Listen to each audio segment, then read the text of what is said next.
the party which I pledged my own allegiance to long before I was old enough to vote. I attended my first Democratic convention at the age of 6 in 1960. And back then, the Democrats were the champions of the Constitution, of civil rights. The Democrats stood against authoritarianism, against censorship, against colonialism, imperialism, and unjust wars. We were the party of labor, of the working class. The Democrats were the party of government transparency and the champion of the environment. Our party was the bulwark against big money interests and corporate power. True to its name, it was the party of democracy. As you know, I left that party in October because it had departed so dramatically from the core values that I grew up with. It had become the party of war, censorship, corruption, big pharma, big tech, big ag, and big money. When it abandoned democracy by canceling the primary to conceal the cognitive decline of the sitting president, I left the party to run as an independent. The mainstream of American politics and journalism derided my decision. Conventional wisdom said that it would be impossible even to get on the ballot as an independent because each state poses an insurmountable tangle of arbitrary rules for collecting signatures. I would need over 1 million signatures, something no presidential candidate in history had ever achieved. And then I'd need a team of attorneys and millions of dollars to handle all the legal challenges from the DNC. The naysayers told us that we were climbing a glass version of Mount Impossible. So the first thing I want to tell you is that we proved them wrong. We did it because beneath the radar of mainstream media organs, we inspired a massive independent political movement. More than 100,000 volunteers sprang into action, hopeful that they could reverse our nation's decline. Many worked 10-hour days, sometimes in blizzards and blazing heat. They sacrificed family time, personal commitments, and sleep month after month, energized by a shared vision of a nation healed of its divisions. They set up tables at churches and farmers' markets. They canvassed door to door. In Utah and in New Hampshire, volunteers collected signatures in snowstorms, convincing each supporter to stop in the frigid cold, to take off their gloves, and to sign legibly. During a heat wave in Nevada, I met a tall, athletic volunteer who cheerfully told me that he had lost 25 pounds collecting signatures in 117-degree heat. To finance this effort, young Americans donated their lunch money, and senior citizens gave up part of their Social Security checks. Our 50-state organization collected those millions of signatures and more. No presidential campaign in American political history has ever done that. And so I want to thank all of those dedicated volunteers and congratulate the campaign staff who coordinated this enormous logistical feat. Your accomplishments were regarded as impossible. You carried me up that glass mountain. You pulled off a miracle. You achieved what all the pundits said could never be done.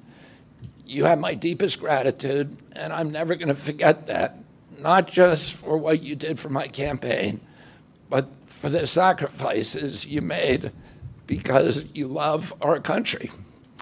You showed everyone that democracy is still possible here. It continues to survive in the press and in the idealistic human energies that still thrive beneath a canvas of neglect and of official and institutional corruption. Today, I'm here to tell you that I will not allow your efforts to go to waste. I'm here to tell you that I will leverage your tremendous accomplishments to serve the ideals that we share, the ideals of peace, of prosperity, of freedom, of health, all the ideals that motivated my campaign. I'm here today to describe the path forward that you have opened with your commitment and with your hard labors. Now, in an honest system, I believe that I would have won the election. In a system the kind that my father and my uncles thrived in, a system with open debates, with fair primaries, with regularly scheduled debates, with fair primaries, and with a truly independent media untainted by government propaganda and censorship. In a system of nonpartisan courts and election boards, everything would be different. After all, the polls consistently showed me beating each of the other candidates, both in favorability and also in head-to-head matchups. But I'm sorry to say that while democracy may still be alive at the grassroots, it has become little more than a slogan for our political institutions, for our media, and for our government, and most sadly at all for me, for the Democratic Party. In the name of saving democracy, the Democratic Party set itself to dismantling it, lacking confidence in its candidate, that its candidate could win in a fair election at the voting booth. The DNC waged continual legal warfare against both President Trump and myself. Each time that our volunteers turned in those towering boxes of signatures needed to get on the ballot, the DNC dragged us into court, state after state, attempting to erase their work and to subvert the will of the voters who had signed those petitions. It deployed DNC-aligned judges to throw me and other candidates off the ballot and to throw President Trump in jail. It ran a sham primary that was rigged to prevent any serious challenge to President Biden. Then, when a predictably bungled debate performance precipitated the palace coup against President Biden, the same shadowy DNC operatives appointed his successor, also without an election. They installed a candidate who was so unpopular with voters that she dropped out in 2020 without winning a single delegate. My uncle and my father both relished debate. They prided themselves on their capacity to go toe-to-toe with any opponent in the battle over ideas. They would be astonished to learn of a Democratic Party presidential nominee who, like Vice President Harris, has not appeared in a single interview or an unscripted encounter with voters for 35 days. This is profoundly undemocratic. How are people to choose when they don't know whom they are choosing? And how can this look to the rest of the world? My father and my uncle were always conscious of America's image abroad because of our nation's role as the template for democracy, the role model for democratic processes, and the leader of the free world. Instead of showing us her substance and character, the DNC and its media organs engineered a surge of popularity for Vice President Harris based upon, well, nothing. No policies, no interviews, no debates, only smoke and mirrors and balloons in a highly produced Chicago circus. There in Chicago, a string of Democratic speakers mentioned Donald Trump 147 times just on the first day. Oh, who needs a policy when you have Trump to hate? In contrast, at the RNC convention, President Biden was mentioned only twice in 4 days. I do interviews every day. Many of you have interviewed me. Anybody who asks gets to interview me. Some days I do as many as 10. President Trump, who actually was nominated and won an election, also does interviews daily. How did the Democratic Party choose a candidate that has never done an interview or debate during the entire election cycle? We know the answers. They did it by weaponizing the government agencies. They did it by abandoning democracy. They did it by suing the opposition. and by disenfranchising American voters. What most alarms me isn't how the Democratic Party conducts its internal affairs or runs its candidates. What alarms me is the resort to censorship and media control and the weaponization of the federal agencies. When a U.S. president colludes with or outright coerces media companies to censor political speech, it's an attack on our most sacred right of free expression, and that's the very right upon which all of our other constitutional rights rest. President Biden mocked Vladimir Putin's 88% landslide in the Russian elections, observing that Putin and his party controlled the Russian press, and that Putin prevented serious opponents from appearing on the ballot. But here in America, the DNC also prevented opponents from appearing on the ballot. And our television networks expose themselves as Democratic Party organs. Over the course of more than a year, in a campaign where my poll numbers reached at times in the high 20s, the DNC-aligned mainstream media networks maintain a near-perfect embargo on interviews with me. During his 10-month presidential campaign in 1992, Ross Perot gave 34 interviews on mainstream networks.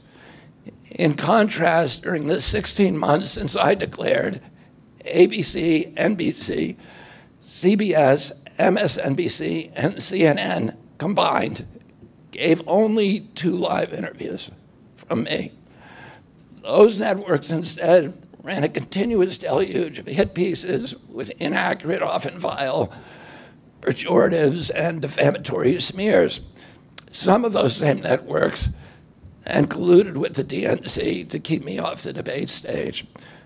Representatives of those networks are in this room right now, and I'll just take a moment to ask you to consider the many ways that your institutions have abdicated this really sacred responsibility, the duty of a free press to safeguard democracy and to challenge always the party in power.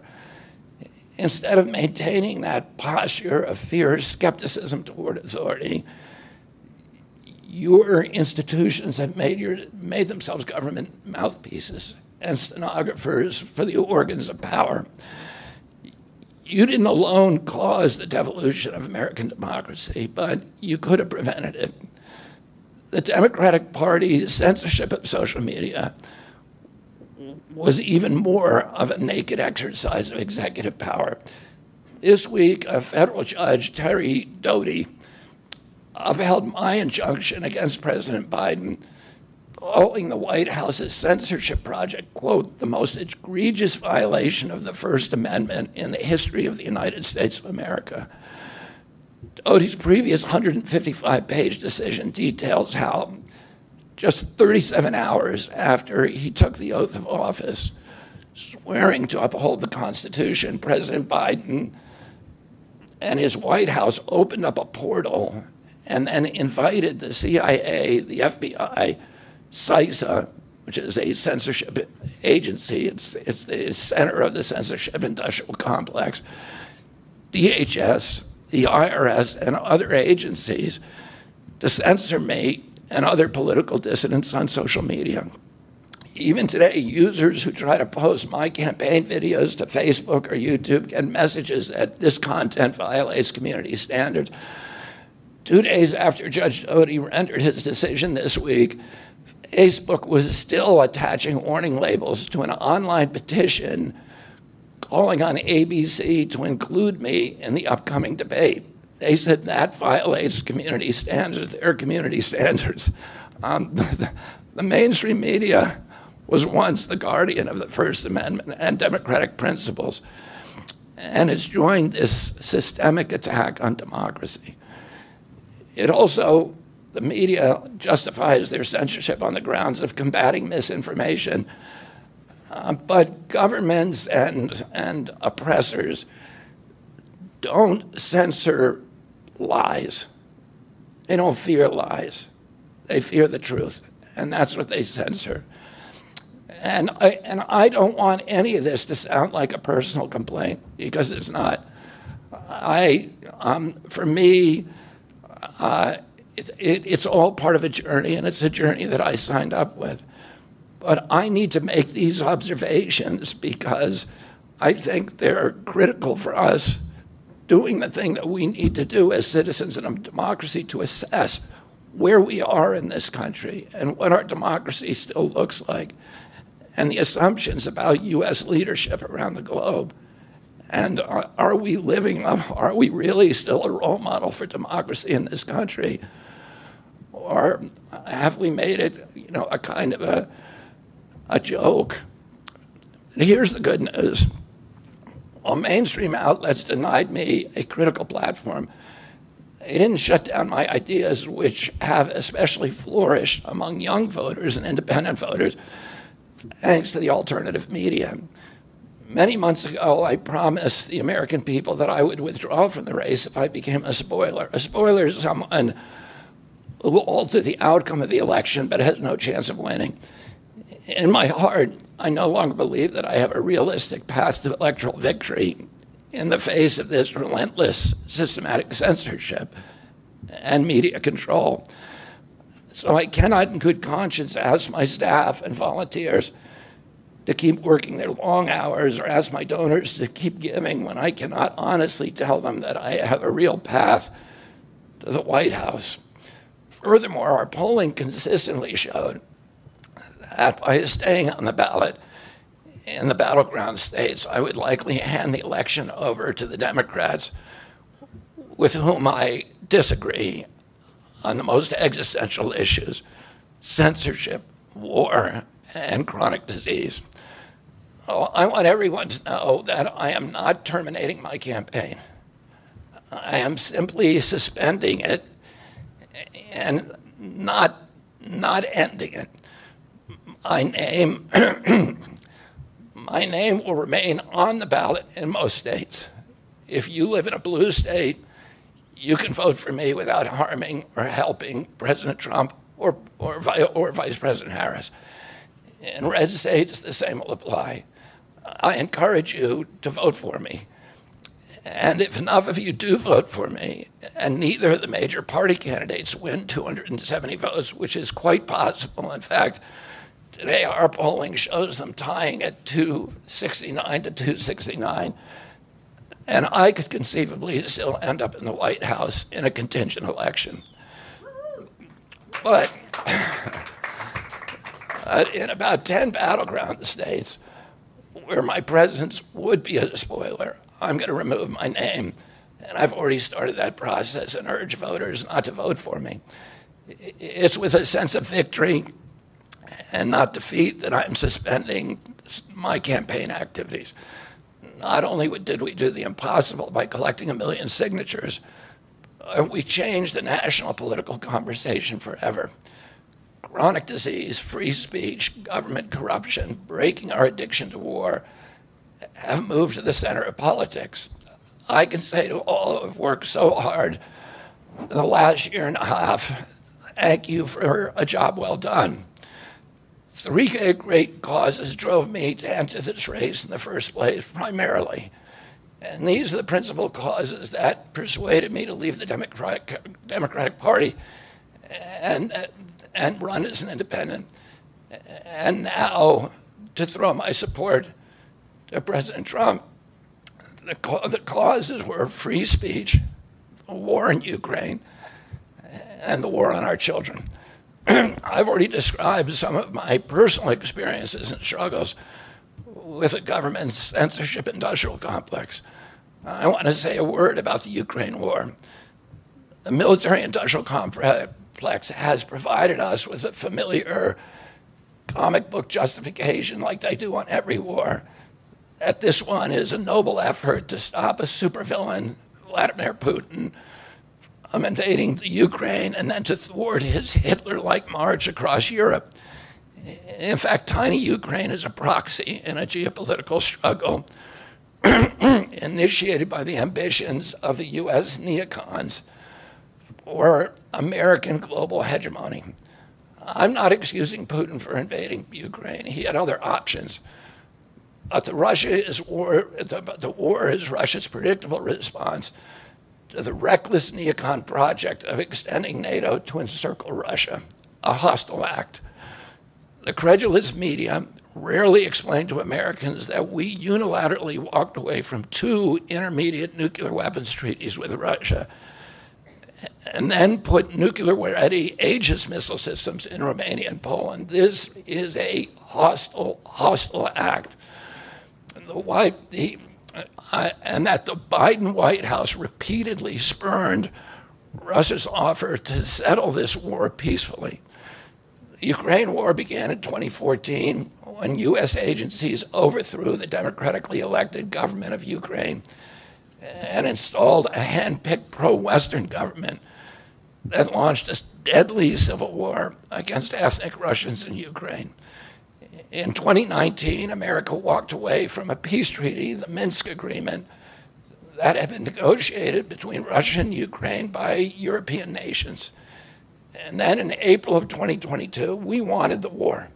In April of 2022, President Biden sent Boris Johnson to Ukraine to force President Zelensky to tear up a peace agreement that he and the Russians had already signed, and the Russians were withdrawing troops from Kiev and Donbass and Lugansk. And that peace agreement would have brought peace to the region and would have allowed Donbass and Lugansk to remain part of Ukraine. President Biden stated that month that his objective in the war was regime change in Russia. His Defense Secretary, Lloyd Austin, simultaneously explained that America's purpose in the war was to exhaust the Russian army, to degrade its capacity to fight anywhere else in the world. These objectives, of course, have nothing to do with what they were telling Americans about protecting Ukraine's sovereignty. Ukraine is a victim in this war, and it's a victim of the West. Since then, of Russia and both Russia and the West. Since then, we have, since tearing up that agreement, forcing Zelensky to tear up the agreement, we've squandered the flower of Ukrainian youth, as many as 600,000 Ukrainian kids and over 100,000 Russian kids, all of whom we should be mourning, have died, and the Ukraine's infrastructure is destroyed. The war has been a disaster for our country as well. We squandered nearly $200 billion already, and these are badly needed dollars in our communities, suffering communities all over our country. The Nord Stream pipeline sabotage and the sanctions have destroyed Europe's industrial base, which formed the bulwark of U.S. national security. A strong Germany with a strong industry is a much, much stronger deterrent to Russia, and a Germany that is deindustrialized and turned into just an extension of U.S. military base. We've pushed Russia into a disastrous alliance with China and Iran. We're closer to the brink of nuclear exchange than at any time since 1962. And the neocons in the White House don't seem to care at all. Our moral authority and our economy are in shambles, and the war gave rise to the emergence of BRICS, which now threatens to replace the dollar as the global reserve currency. This is a first-class calamity for our country. Judging by her bellicose, belligerent speech last night in Chicago, we can assume that President Harris will be an enthusiastic advocate for this and other neocon military adventures. And President Trump says that he will reopen negotiations with President Putin and end the war overnight as soon as he becomes president. This alone would justify my support for his campaign. Last summer, it looked like no candidate was willing to negotiate a quick end to the Ukraine war, to tackle chronic disease epidemic, to protect free speech, our constitutional freedoms, to clean corporate influence out of our government, or to defy the neocons and their agenda of endless military adventurism. But now one of the two candidates has adopted these issues as his own, to the point where he has asked to enlist me in his administration. I'm speaking, of course, of Donald Trump. Less than 2 hours after President Trump narrowly escaped assassination, Callie Means called me on my cell phone. I was then in Las Vegas. Callie is arguably the leading advocate for food safety, for soil regeneration, and for ending the chronic disease epidemic that is destroying America's health and ruining our economy. Callie has exposed the insidious corruption at the FDA, the NIH, the HHS, and the USDA that has caused the epidemic. Callie had been working on and off for my campaign, advising me on those subjects since the beginning. And those subjects have been my primary focus for the last 20 years. I was delighted when Callie told me that day that he had also been advising President Trump. He told me President Trump was anxious to talk to me about chronic disease and other subjects and to explore avenues of cooperation. He asked if I would take a call from the president. President Trump telephoned me a few minutes later, and I met with him the following day. A few weeks later, I met again with President Trump and his family members and closest advisors in Florida. In a series of long, intense discussions, I was surprised to discover that we are aligned on many key issues. In those meetings, he suggested that we join forces as a unity party. We talked about Abraham Lincoln's team of rivals. That arrangement would allow us to disagree publicly and privately, and fiercely, if need be, on issues over which we differ, while working together on the existential issues upon which we are in concordance. I was a ferocious critic of many of the policies during his first administration, and there are still issues and approaches upon which we continue to have very serious differences.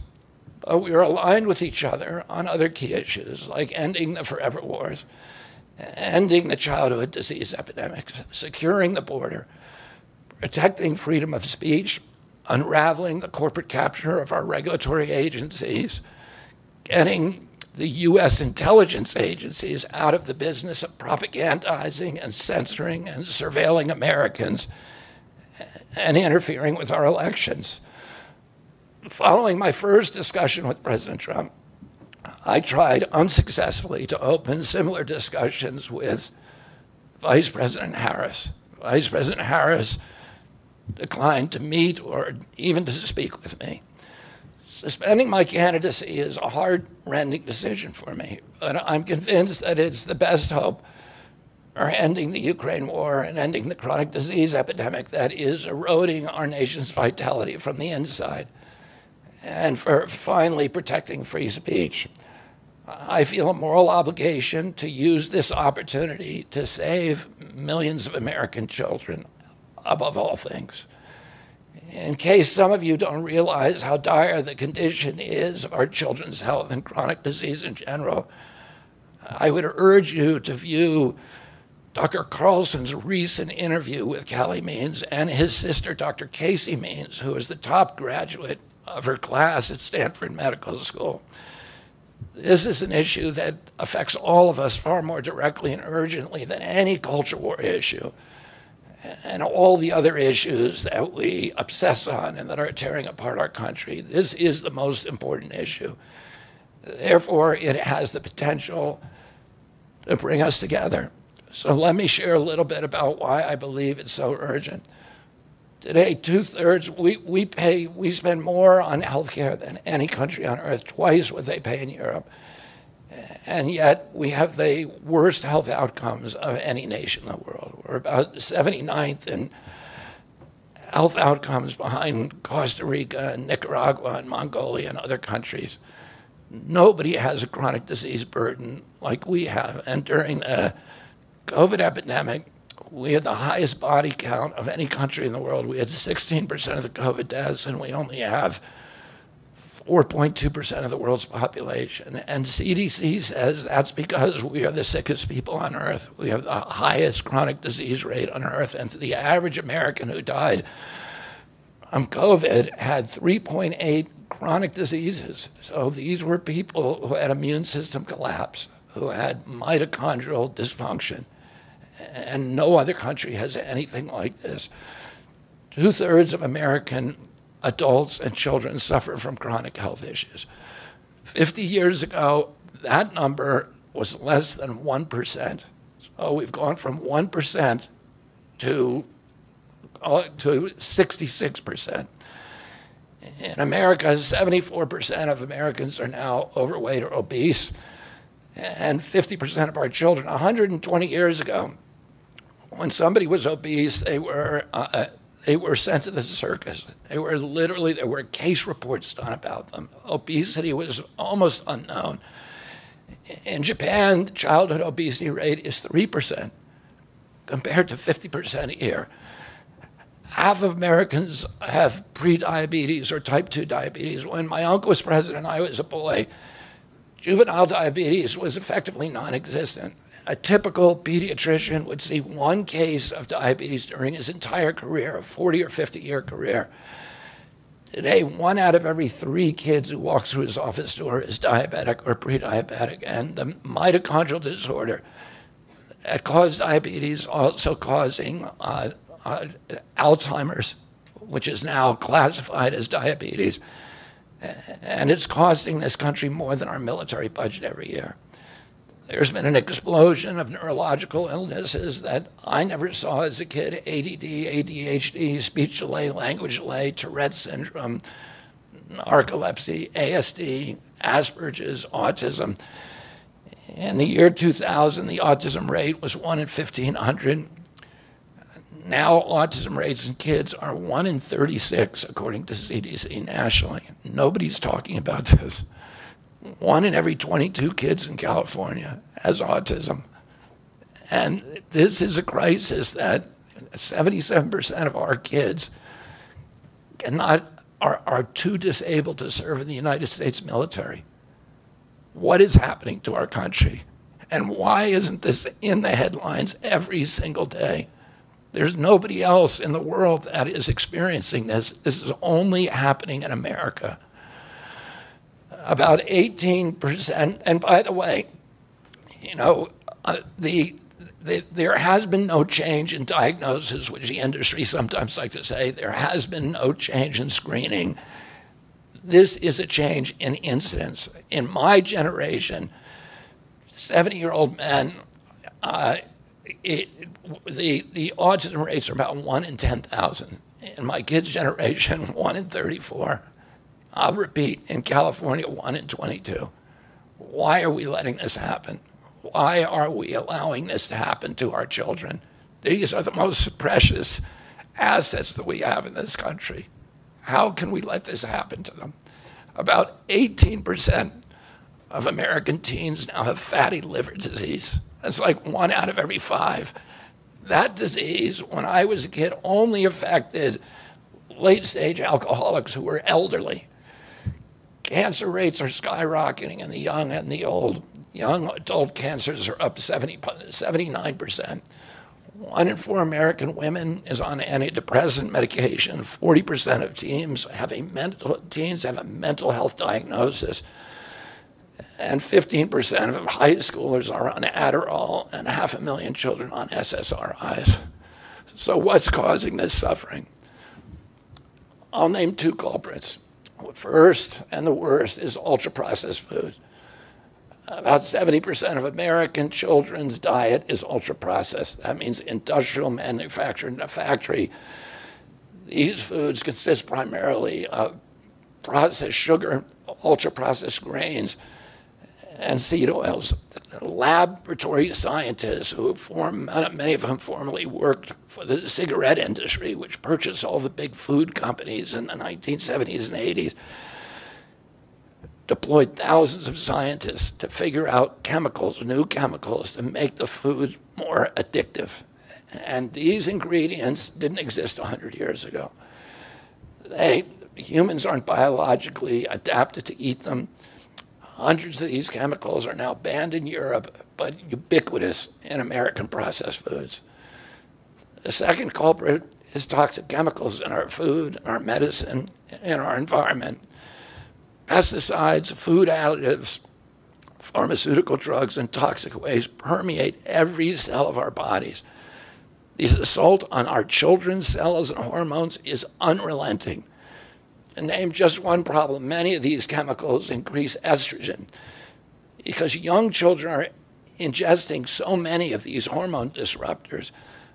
America's puberty rate is now occurring at age 10 to 13, which is 6 years earlier than girls were reaching puberty in 1900.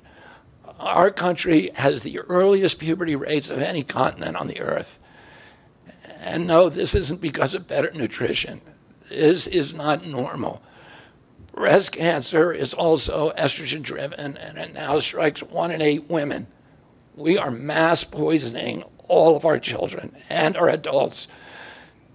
Considering the grievous human cost of this tragic epidemic of chronic disease, it seems almost crass to mention the damage it does to our economy. But I'll say, it is crippling the nation's finances. When my uncle was president, our country spent $0 on chronic disease. Today, government health care spending is almost all for chronic disease. And it's double the military budget. And it is the fastest growing budget item in the federal budget. And chronic disease costs more to the economy as a whole, costs at least $4 trillion, 5 times our military budget. And that's a 20% drag on everything we do and everything we aspire to. Poor and minority communities suffer disproportionately. People who worry about DEI or about bigotry of any kind, this dwarfs anything. We are poisoning the poor. We are systematically poisoning minorities across this country. Industry lobbyists have made sure that most of the food stamp lunch program, about 70% of food stamps and about 70 or 77% of school lunches are processed foods. There's no vegetables. There's nothing that you would want to eat. We are just poisoning the poor citizens, and that's why they have the highest chronic disease burden of anybody, any demographic in our country, and the highest in the world. The same food industry lobbied to make sure that nearly all agricultural subsidies go to commodity crops that are the feedstock of processed food industry.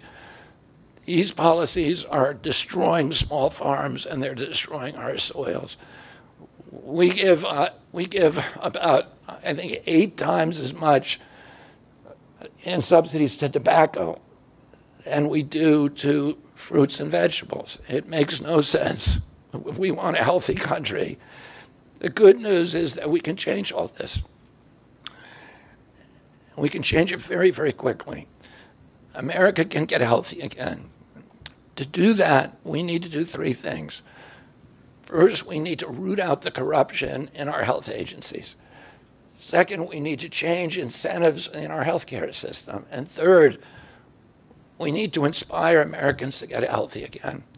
80% of NIH grants go to people who have conflicts of interest. These are the people, virtually everybody who sits, Joe Biden just appointed a new panel to NIH to decide the food recommendations. And they're all people who are from the industry. They're all people who are from the processed food companies.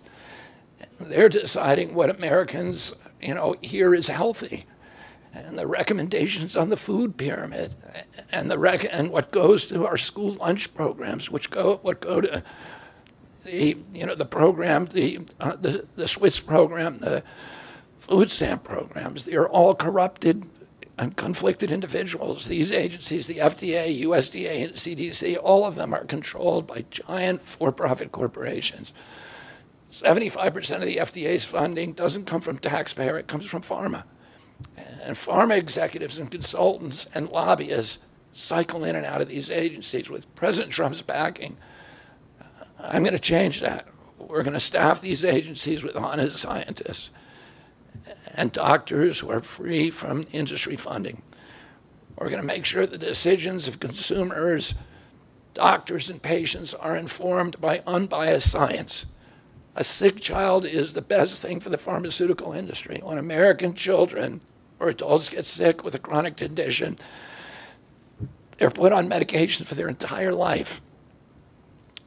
Imagine what will happen when Medicare starts paying for Ozempic, which costs $1,500 a month, and it's being recommended for children as young as 6, all for a condition, obesity, that is completely preventable and barely even existed 100 years ago. And 74% of Americans are obese. The cost, if all of them took their Ozempic prescription, is $3 trillion a year. This is a drug that is made by Novo Nordisk, the biggest company in Europe. It's a Danish company, and the Danish government does not recommend it. It recommends change in diet to treat obesity and exercise.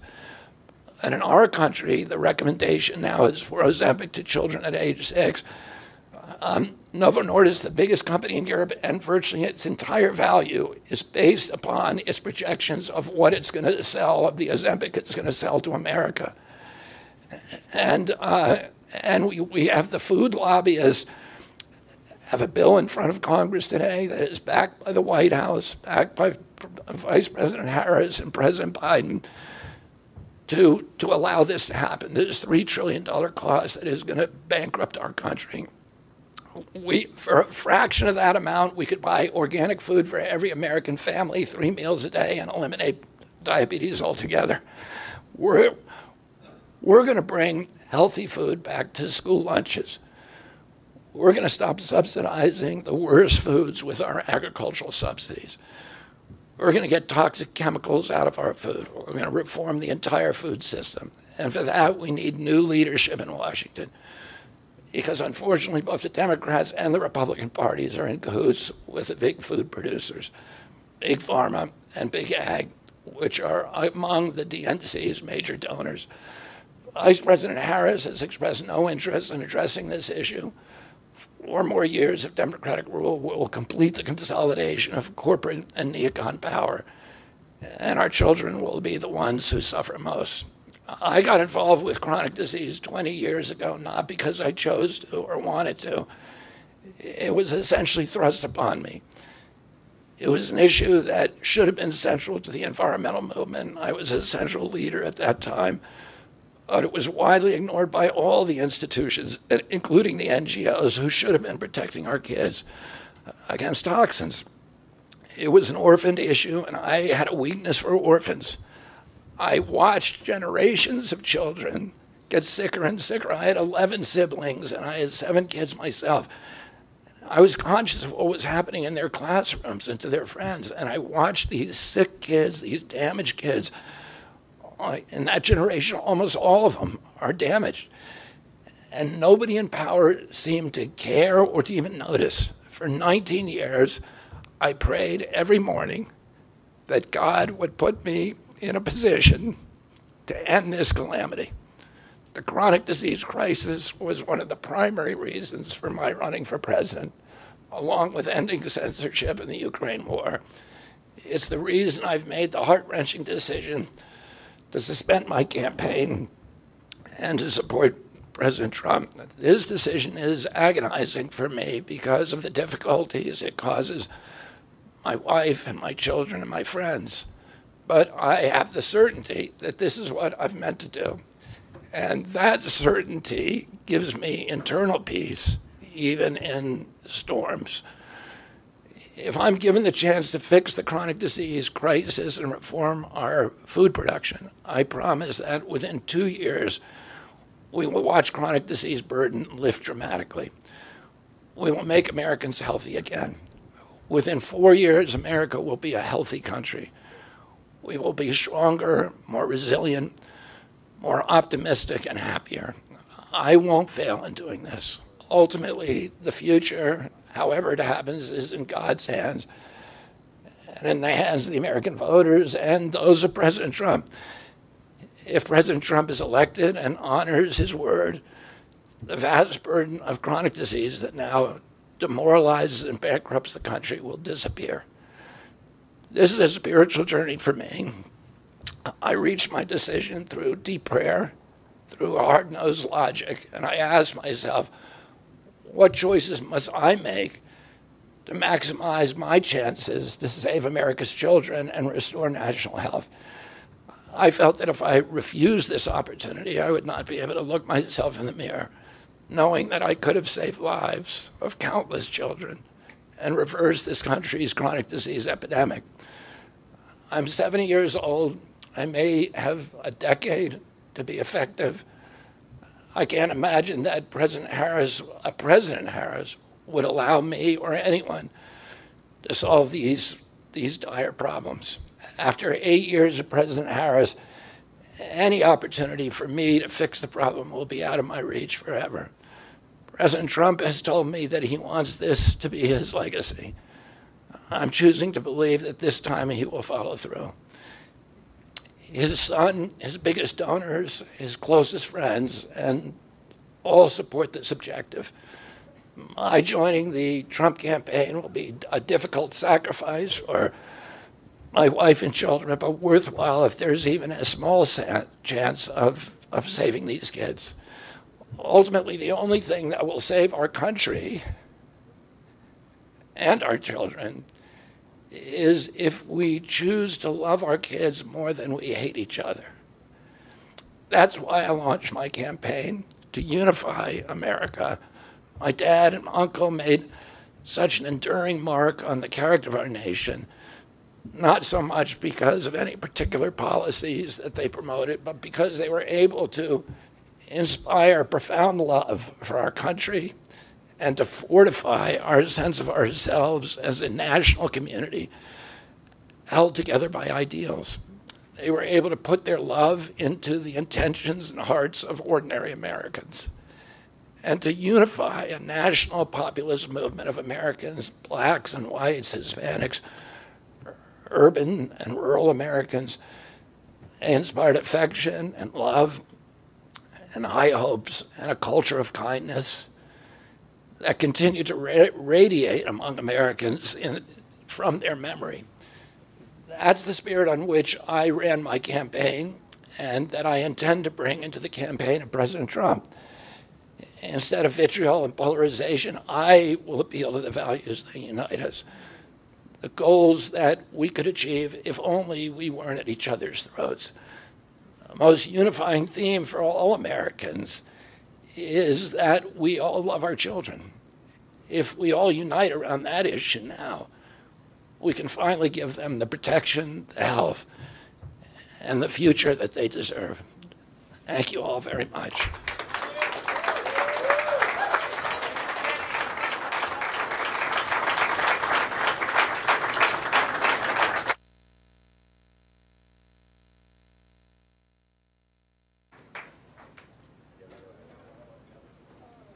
Thank you, everybody, for attending. This concludes our program for the day.